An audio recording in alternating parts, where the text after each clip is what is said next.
ini adalah variabel tidak bebas ataupun variabel terikat, ataupun ada juga yang nyebut variabel dependent ya. Jadi banyak dia namanya ya.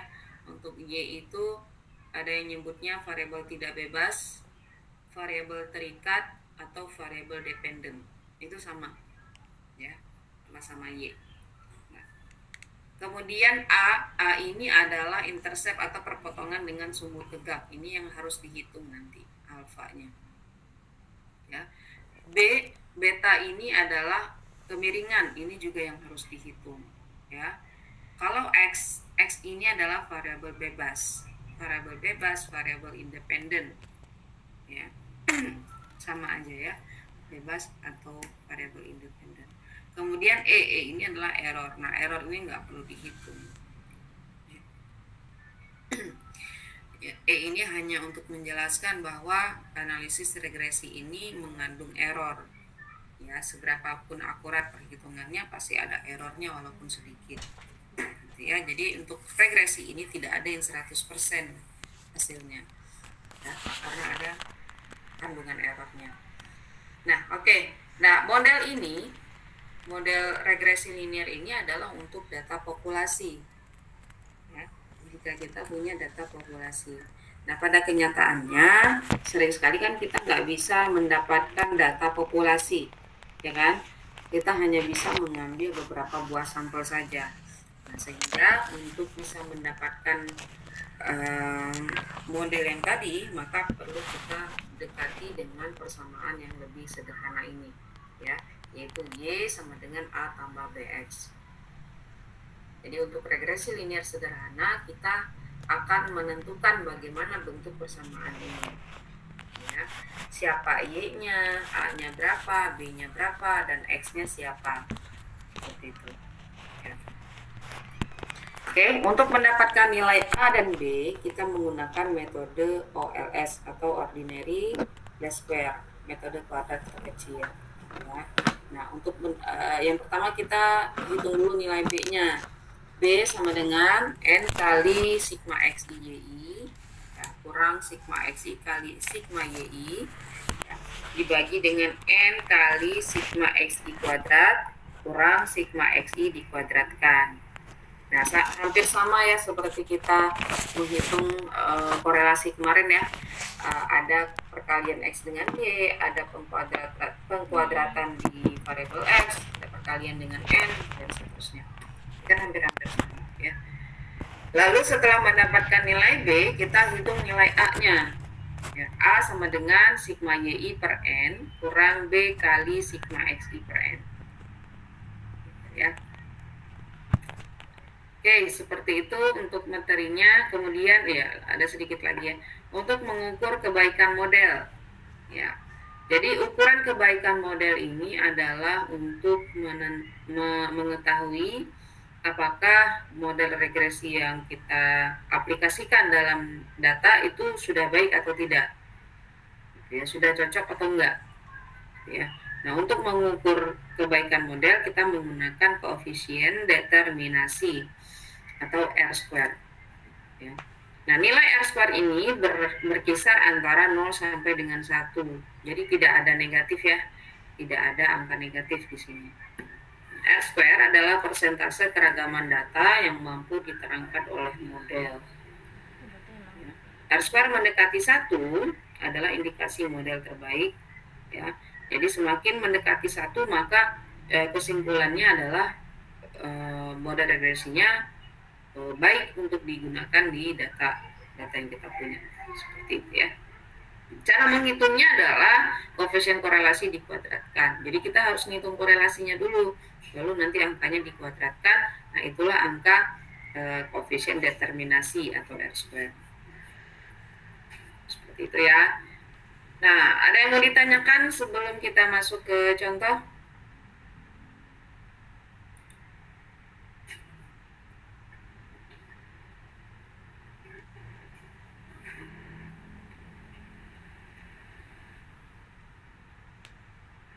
Ada?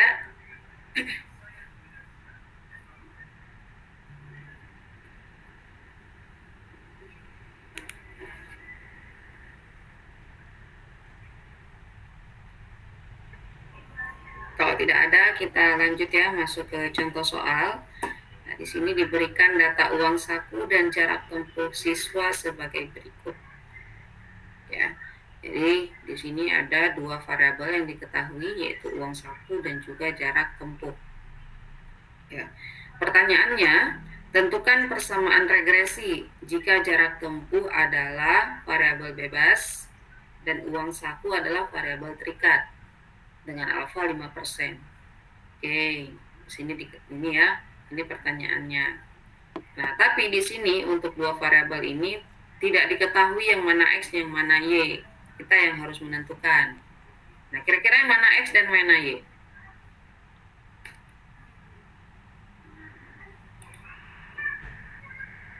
Yang mana X-nya dan yang mana Y-nya? X-nya jarak tempuh. X jarak tempuh. Uang saku. Y-nya uang saku. Iya. Oke, alasannya apa?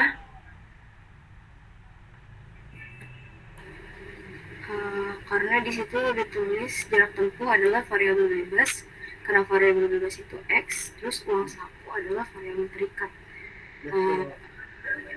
Ya, benar ya. Oke, jadi di soal kan diketahui ya bahwa jarak tempuh ini adalah sebagai variabel bebas. Nah, variabel bebas itu adalah X, ya kan? Ini X. Kan di sini. Jarak tempuh X, ya. Kemudian uang saku adalah variabel terikat, jadi Y gitu ya. Variabel Y. Gini ya. Jadi gitu ya, kita analisis dulu permintaan soalnya seperti apa. Nah, oke, sekarang kita lanjut ke hitung-hitungan ya. Jadi Y-nya adalah uang saku dan jarak tempuhnya adalah X. Oke. Nah, untuk mendapatkan nilai B dengan A, kita kan harus ngitung ini ya perkalian. Kita akan pakai rumus yang ini tadi. Aduh, sorry.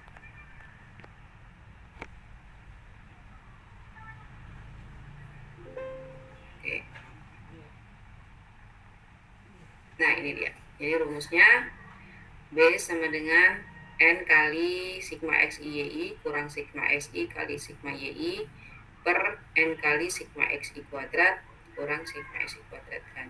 Jadi kita butuh perkalian X dengan Y, X kuadrat ya.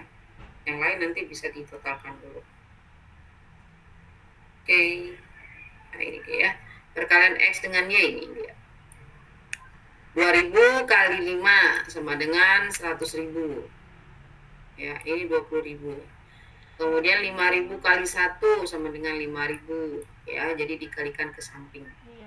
Oke, kemudian untuk X kuadrat. X kuadrat ini adalah hasil pengkuadratan yang ada di variabel X ini ya.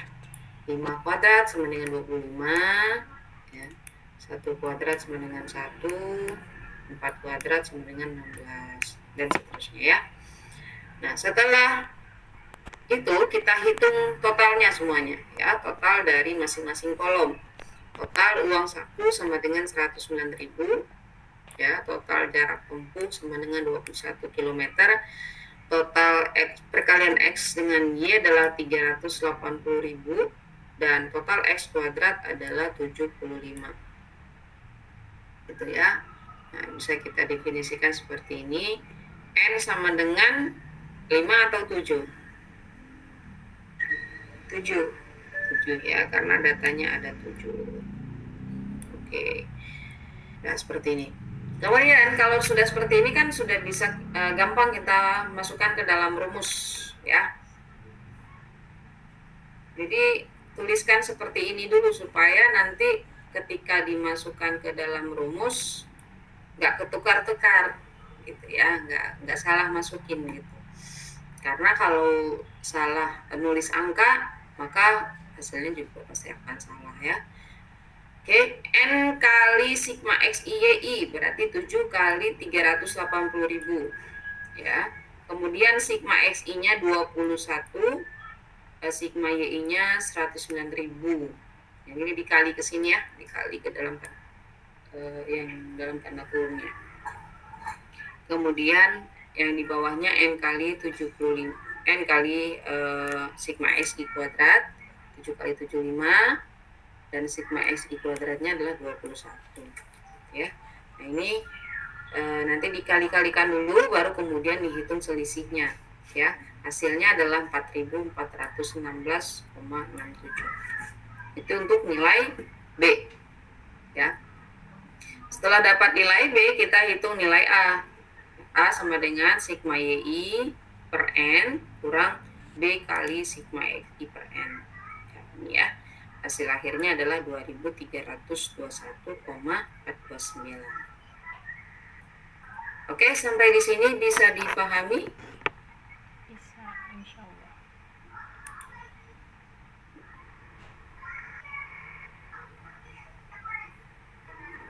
Apakah bisa dipahami sampai di sini?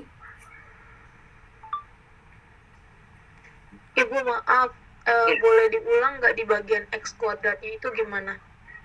X kuadrat. Yang di kolom, yang di meja, yang di tabel. Iya betul, di tabel Bu. Oke, yang X kuadrat itu yang dari sini ya, dari jarak tempuh ini dikuadratkan. 5 kuadrat sama dengan 25, ya kan? 1 kuadrat 1, 4 kuadrat 16, 2 kuadrat 4, 3 kuadrat 9, 4 kuadrat 16, dan 2 kuadrat 4. Gitu. Sigmanya ya berarti dijumlahkan ya. 25 tambah 1 tambah 16 tambah 4 tambah 9 tambah 16 tambah 4 sama dengan 75. Gitu. Oke Ibu, makasih Bu. Ya, sama-sama. Ada lagi yang mau ditanyakan?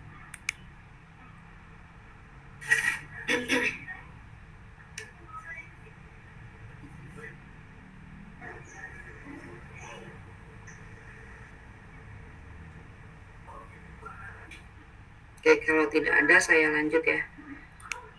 Saya lanjut. Nah, setelah kita dapatkan nilai B dengan nilai A, sekarang kita akan membentuk persamaan regresi. Ya, persamaan formula umumnya itu kan seperti ini ya. Y sama dengan A tambah BX.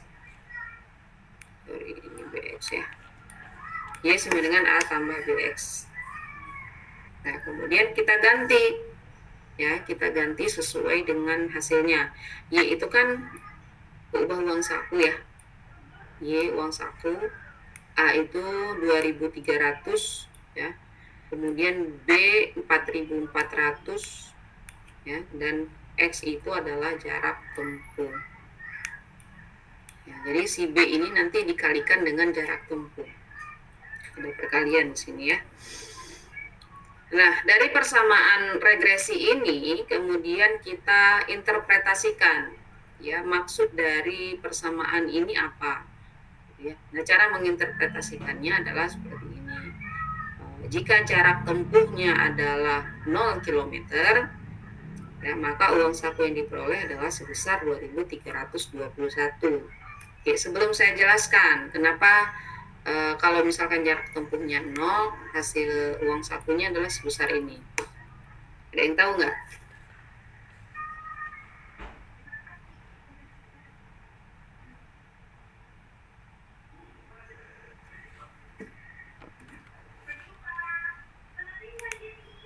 Ada yang tahu?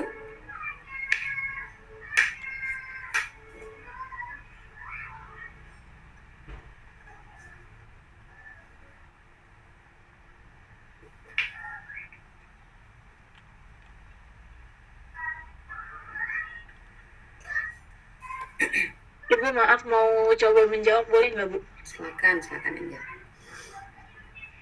Gimana? Kalau menurut saya, jika jarak tempuhnya 0 km, maka uang sakunya itu tetap 2321 karena sifatnya uang saku ini kan Y, yang artinya variabel bebas gitu Bu. Jadi variabel tidak bebas. Variabel bebas Bu maksudnya. Oke, coba jelaskan dulu. Gimana maksudnya dulu?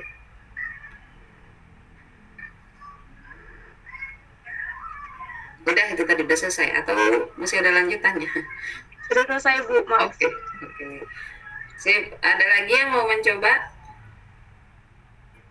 Karena di awalnya tuh semuanya bermulai dari 0 gak sih, Bu?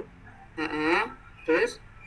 Jadi untuk jarak tempuhnya makanya dimulai dari 0 km. Begitu. Oke, siap. Ada lagi mungkin satu lagi?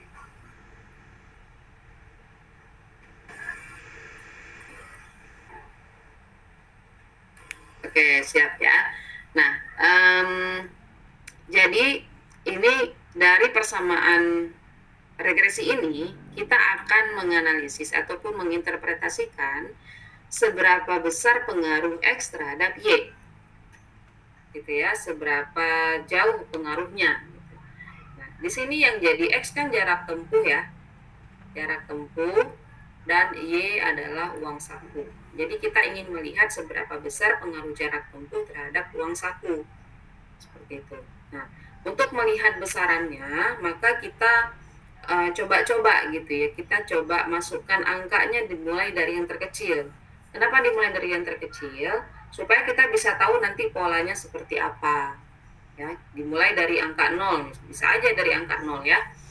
Nah, dimulai dari angka 0 berarti nanti untuk yang jarak tempuh ini kita berikan 0 ya. Nah, berarti kan 4000 ini dikalikan dengan 0 jadinya ya. 4000 dikali dengan 0. Nah, hasilnya adalah tetap 2321. Ya kan? Uang sakunya kan tetap seperti itu. Ketika X-nya sama dengan 0. Nah, sampai di sini paham nggak?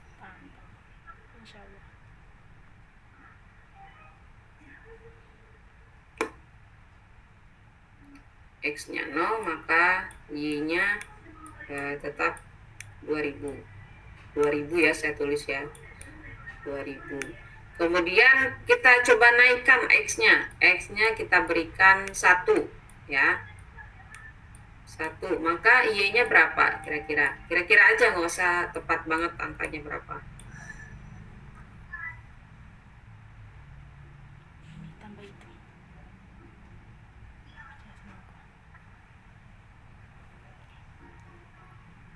Berapa hasilnya? Y-nya?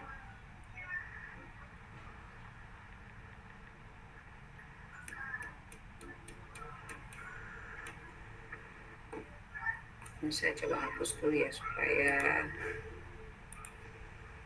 berantakan.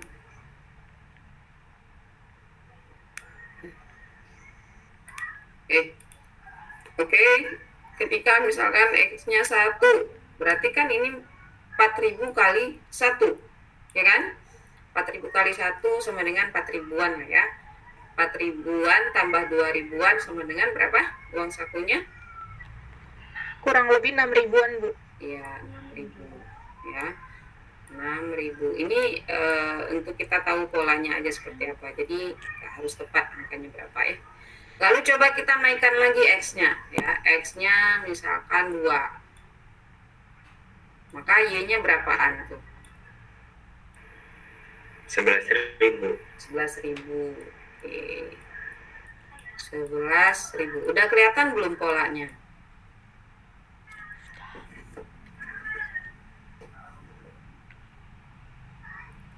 Sini ya, pola X dengan Y-nya. Udah kelihatan belum?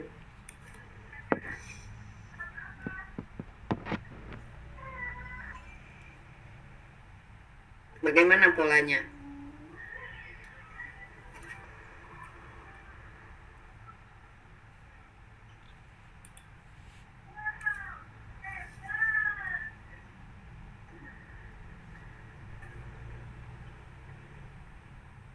Bagaimana? Ada yang tahu?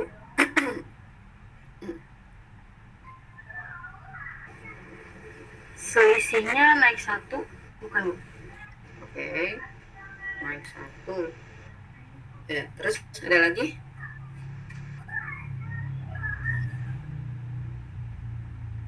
Polanya 4 sama 5, Bu. Oke. Kalian berarti menghitung selisih antara Y1 dengan Y berikutnya gitu ya. Oke.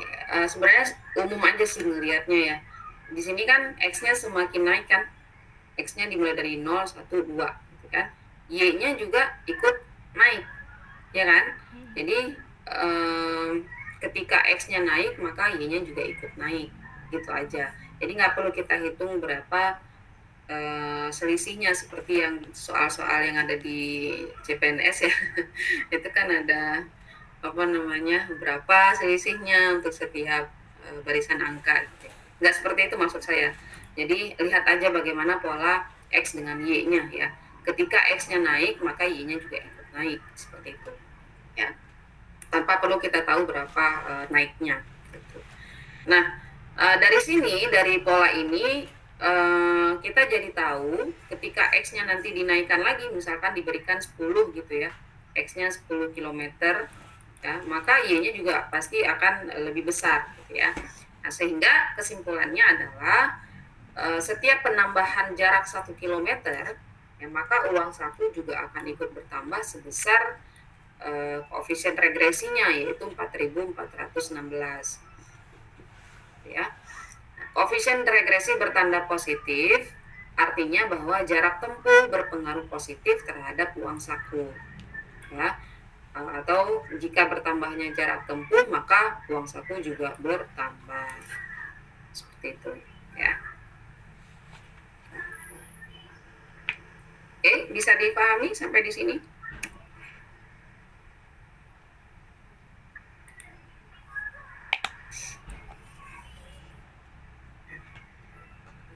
Mudah-mudahan bisa ya. Kalau nggak ada yang ditanyakan, kita lanjut ya. Nah,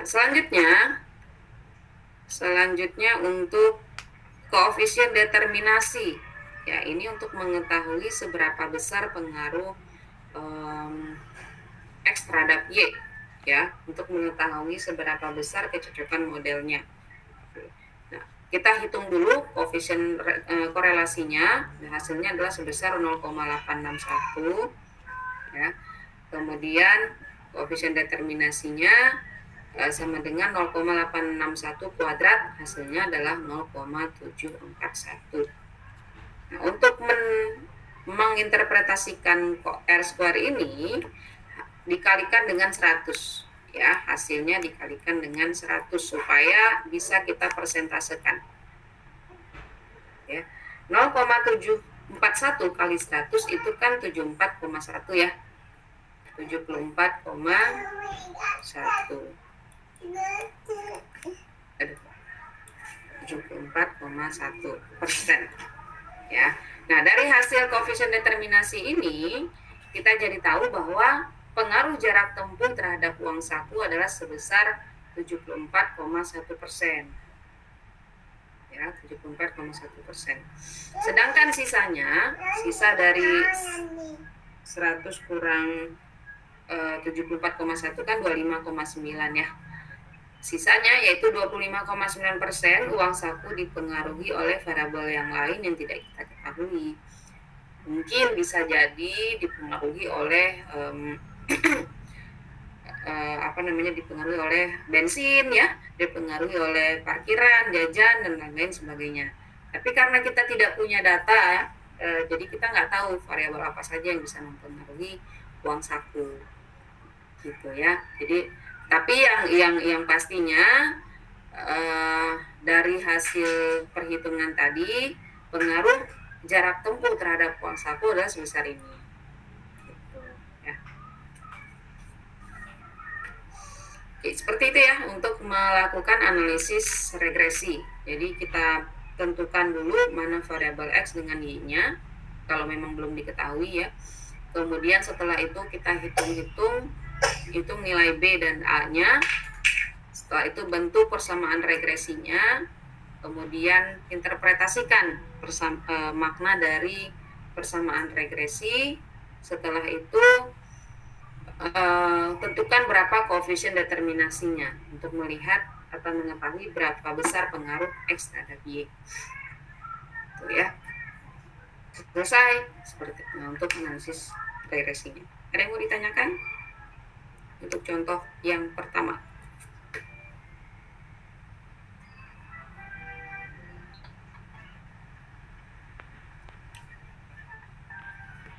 Ibu, cara mencari 25,9%-nya itu uang saku gimana caranya, Bu? Oke, jadi itu tambahan penjelasan aja ya sebenarnya. Kan tadi kan hasil R square-nya kan 74,1, ya kan? Hasil setelah dikalikan dengan 100, ya kan? 74,1%. Nah, persentase itu totalnya ada berapa? 100%, Bu. Iya, 100% kan? Nah, jadi tinggal dihitung aja selisihnya, 100 kurang 74,1, yaitu 25,9%. Itu ya.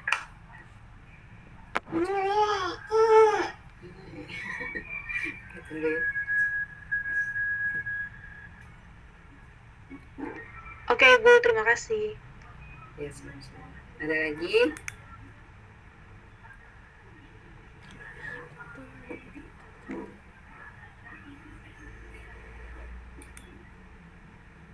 Kalau tidak ada, kita lanjut ke berikutnya.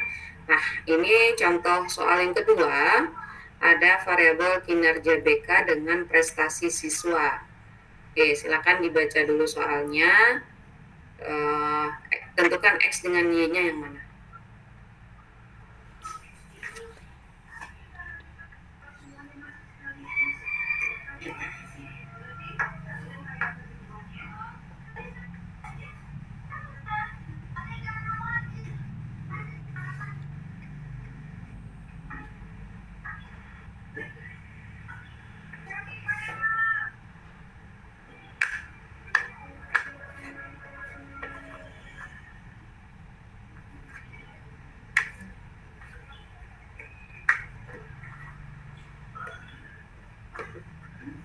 Sudah? Mana X dan mana Y?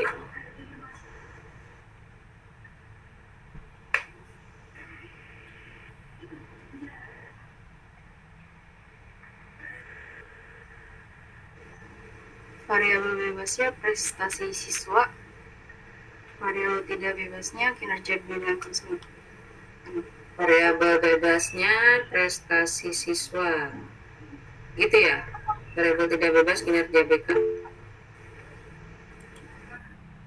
Oke. Yang lain?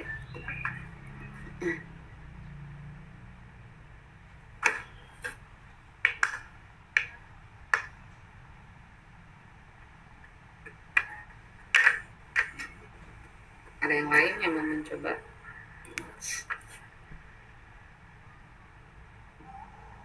Jadi kita perhatikan di sini ya.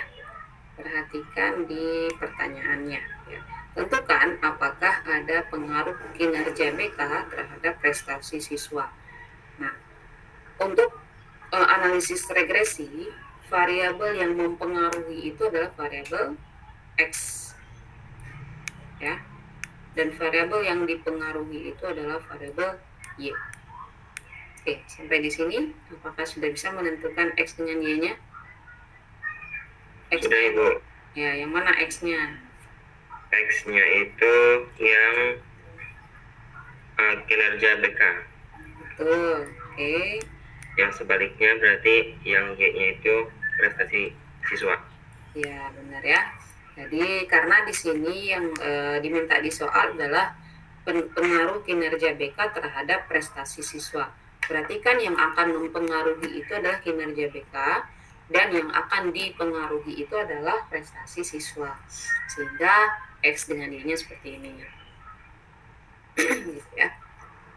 Oke, karena datanya banyak, jadi di sini tampilannya menggunakan SPSS ya penyelesaiannya. Untuk melakukan di SPSS sendiri mungkin lain kali aja ya. Nah, ini kalau kalian ingin penasaran atau ingin mencoba bisa pakai langkah-langkah di sini. Ya. Hasilnya adalah dari R square-nya, dari determinasinya diperoleh sebesar 0,083. Nah, 0,083 kalau dipersentasekan hasilnya berapa?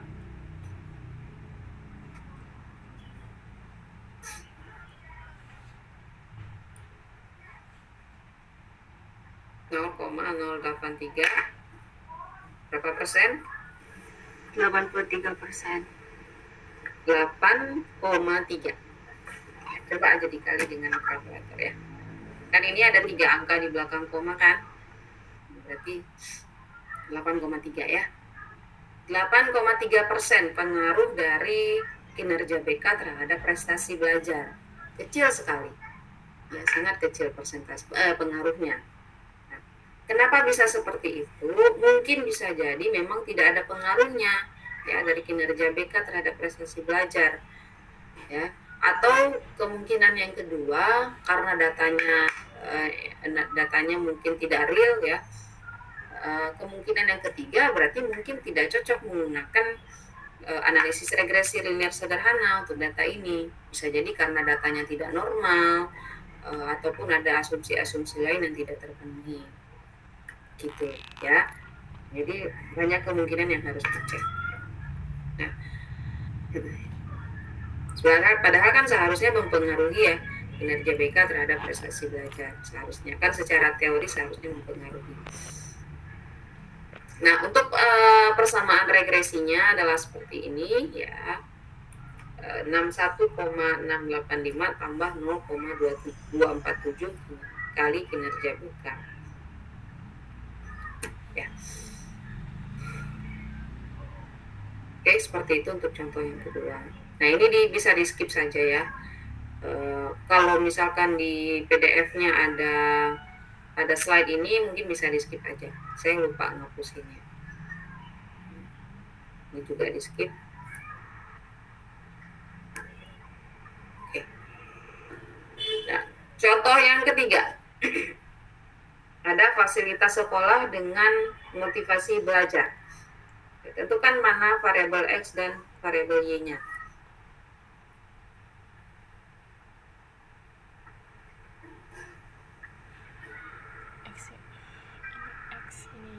Y-nya motivasi belajar, X-nya fasilitas sekolah.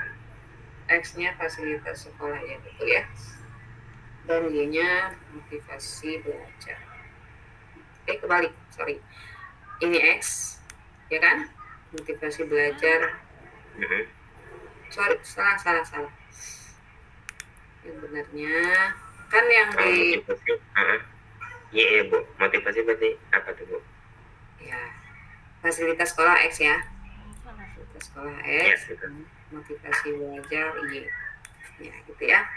Karena di sini yang mempengaruhi adalah fasilitas sekolah dan yang dipengaruhi adalah motivasi belajar.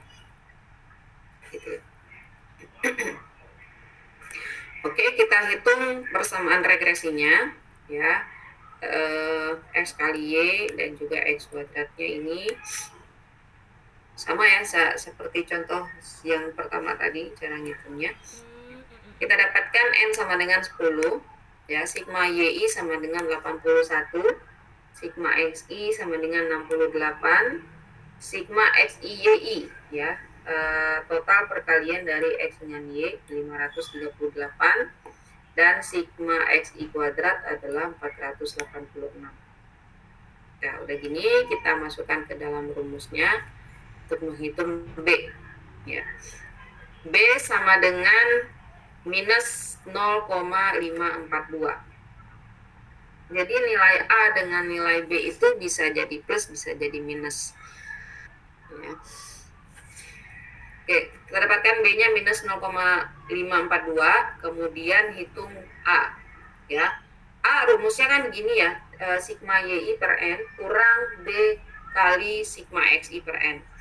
Nah, kurang minus. Di sini ada 2 tanda minus.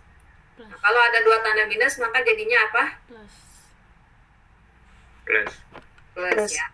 Oke, sehingga untuk selanjutnya 8,1 tambah 3,685 dan hasil akhirnya adalah 11,785.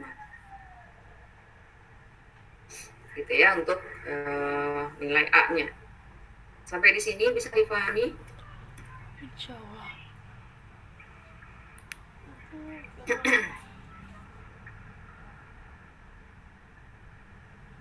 Ada yang mau ditanyakan?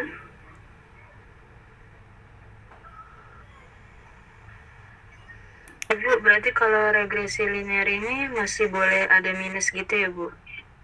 Bisa sangat mungkin ada, kecuali di koefisien R determinasi ya. square ya? Ya.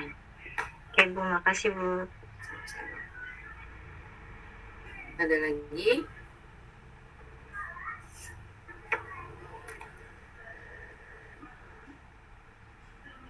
Kalau tidak ada, kita lanjut ya. Nah, kemudian bentuk persamaan regresinya. Nah, ini formula umumnya kan seperti ini ya. Y sama dengan A tambah BX. Ya kan? Nah, sementara hasil yang kita peroleh itu untuk B-nya itu tandanya minus, ya kan? Sehingga jadinya minus juga, karena kan plus sama minus jadinya minus, ya kan?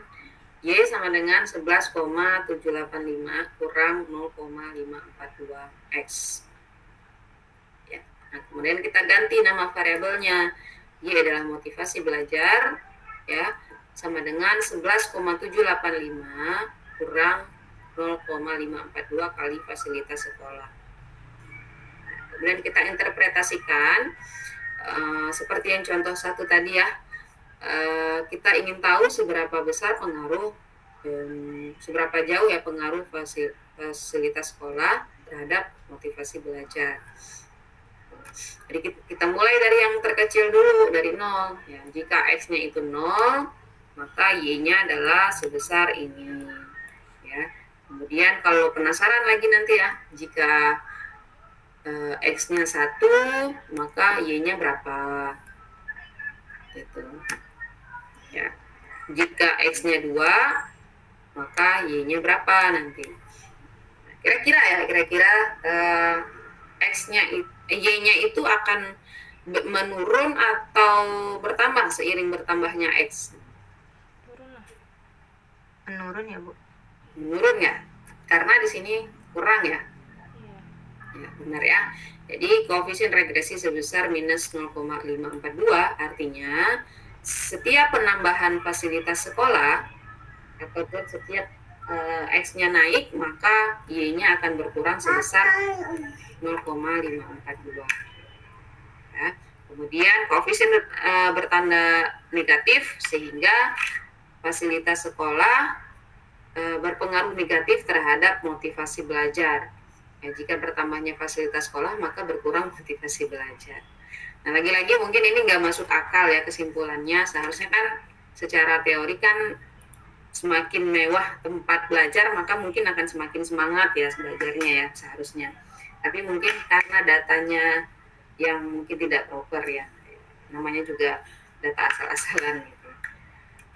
Jadi intinya kalian tahu bagaimana cara menginterpretasikan ketika persamaan regresinya itu bertanda positif dan bagaimana ketika bertanda negatif gitu.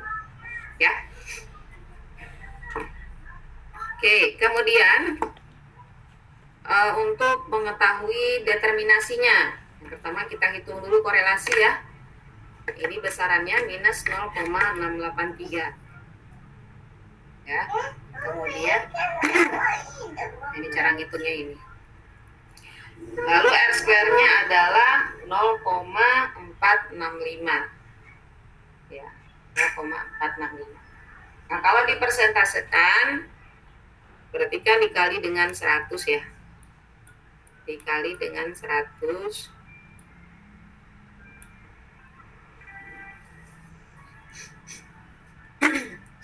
Oke. Hasilnya adalah 46,5%. Oke. Dari koefisien determinasi ini kita bisa ketahui ternyata pengaruh fasilitas sekolah terhadap motivasi belajar adalah sebesar 46,5%. Kurang dari 50% ya. Sedangkan sisanya yaitu 53,5% motivasi belajar dipengaruhi oleh variabel yang lain. Oke.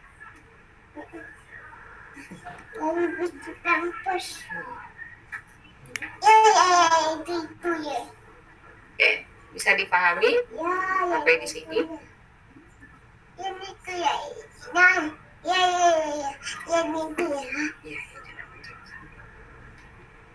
ada yang mau ditanyakan sampai di sini?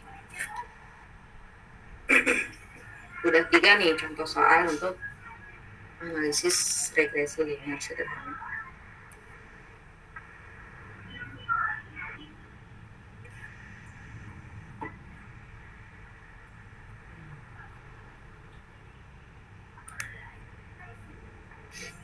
Tidak ada, lanjut sedikit lagi ya, satu slide lagi.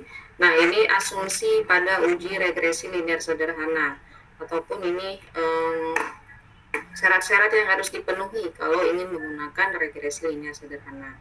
Yang pertama, cek dulu kenormalannya, datanya normal atau tidak, ya.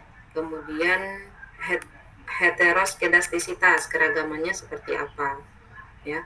Autokorelasi, korelasi antar variabel x-nya, ya, dan linearitasnya itu hubungan kelinearannya itu seperti apa. Ya. Nah, untuk contoh soal yang kita bahas tadi, yang 3 contoh soal tadi, kenapa nggak kita cek keempat asumsi ini? Karena fokus kita bukan itu, ya kan? Fokus kita adalah bagaimana mendapatkan persamaan regresi dan bagaimana menginterpretasikannya. Jadi diasumsikan keempat ini sudah terpenuhi, gitu ya. Tapi kalau nanti misalkan kalian tujuannya adalah untuk penelitian, ya, untuk ruang lingkup yang lebih besar, misalkan menganalisis data untuk skripsi atau untuk penelitian yang lain, maka sebelum menggunakan regresi ini dulu yang harus dicek, ya. Dicek dulu datanya normal atau tidak, ya. Kemudian cek heteroskedastisitasnya. Ini pakai SPSS bisa, jadi nggak perlu pakai manual, ya, karena panjang langkah berikutnya. Lalu cek juga autokorelasinya seperti apa dan juga linearitas. Kalau keempat asumsi ini sudah terpenuhi, maka baru bisa menggunakan regresi linear sederhana. Gitu ya. Tapi kalau misalkan ruang lingkupnya hanya di kelas, ya, misalkan hanya untuk belajar-belajar aja di kelas gitu ya, maka nggak perlu dicek ini. Asumsikan ini sudah terpenuhi. Ya. Begitu juga nanti ketika ujian ini nggak perlu dicek, ya, sudah dianggap terpenuhi karena kan fokus kita nggak di situ. Oke, itu untuk materinya. Ada yang mau ditanyakan atau disampaikan sampai sejauh ini?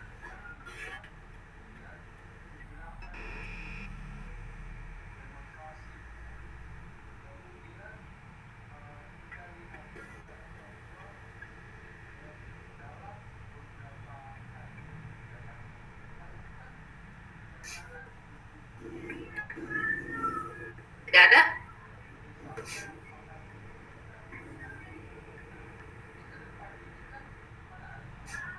Mungkin izin masuk ya Bu. Tadi kan ada yang contoh soal nomor 2 ya. Berarti itu memang khusus untuk SPSS aja karena datanya banyak gitu ya Bu. Jadi lebih baik pakai SPSS. Iya, karena untuk menghemat waktu juga ya. Kalau kita hitung manual kan lama jadinya ya. Padahal kan esensinya bukan di situ sebenarnya yang ingin dipelajari. Yang ingin diketahui adalah bagaimana cara menentukan persamaan regresi. Jadi nggak mesti banyak-banyak angkanya gitu, nggak mesti banyak datanya, gitu ya. Tapi tadi ya hanya untuk menampilkan bagaimana menggunakan SPSS untuk regresi. Jadi kalau kalian penasaran pengen tahu langkah manualnya, silahkan aja. Oke, terima kasih. Ya, sama-sama.